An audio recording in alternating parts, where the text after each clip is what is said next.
दोस्तों, जिसका डर था वही हुआ। स्मृति और पलाश की शादी टूट चुकी है। नहीं, कह दो कि ये झूठ है। 23 नवंबर को शादी होनी थी। मोदी जी का विश भी आ गया था। प्री वेडिंग फंक्शन शुरू हो गए थे। लड़कियों ने अपने पार्टनर के जीवन में हल्ला काट दिया था कि देखो बॉयफ्रेंड हो तो पलाश जैसा।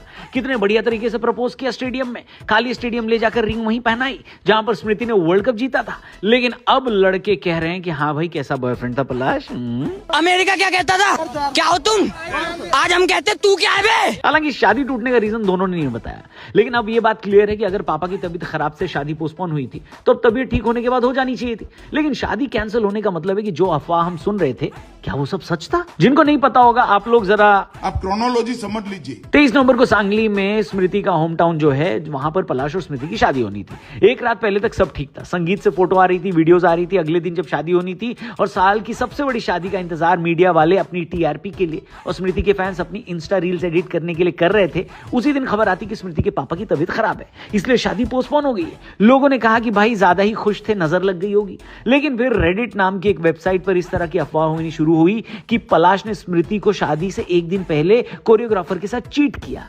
लेकिन कोई ठोस सबूत नहीं था। लेकिन फिर भी यह अफवाह काफी बढ़ती चली गई और स्मृति और उनके दोस्तों ने शादी की जितनी भी वीडियोस और फोटोज थी अपनी इंस्टा फीड से डिलीट कर दी। तब लोगों को थोड़ा थोड़ा शक होना शुरू हुआ कि हो सकता है अफवाह में कोई सच्चाई हो। लेकिन इतने दिनों की चुप्पी के बाद फाइनली कल स्मृति ने अपने इंस्टा स्टोरी पर यह बताया कि शादी अब नहीं होगी। स्मृति ने कहा कि पिछले कुछ हफ्तों में मेरी पर्सनल लाइफ को लेकर बहुत तरह की बातें हुई और इस वजह से मुझे लग रहा है कि अब मुझे खुद बोलना चाहिए। उन्होंने कहा कि वो बहुत ही प्राइवेट पर्सन है और आगे भी इसी तरीके से रहना चाहती हैं, लेकिन वो ये भी बताना चाहती हैं कि ये शादी अब नहीं होगी। उन्होंने ये भी लिखा कि मैंने ये मैटर अब यहीं खत्म कर दिया है और आप लोग भी यहीं खत्म कर दो। दोनों फैमिली की प्राइवेसी का ध्यान रखो और हमें अपने हिसाब से मूव ऑन होने का मौका दो। उन्होंने ये भी लिखा है कि हमेशा से उनका पहला फोकस यही था कि देश को रिप्रेजेंट करें और वो अपने पहले फोकस के साथ ही आगे बढ़ेंगी। ये बड़ी अच्छी बात कही आप। ऐसी एक स्टोरी पलाश के भी इंस्टा पर आई जहां पर उन्होंने शादी कैंसिल होने की बात कही, लेकिन उनका कंटेंट अलग था। उन्होंने लिखा कि मैं अब अपनी पर्सनल लाइफ में मूव ऑन होना चाहता हूं और इस रिलेशनशिप में नहीं रहना चाहता।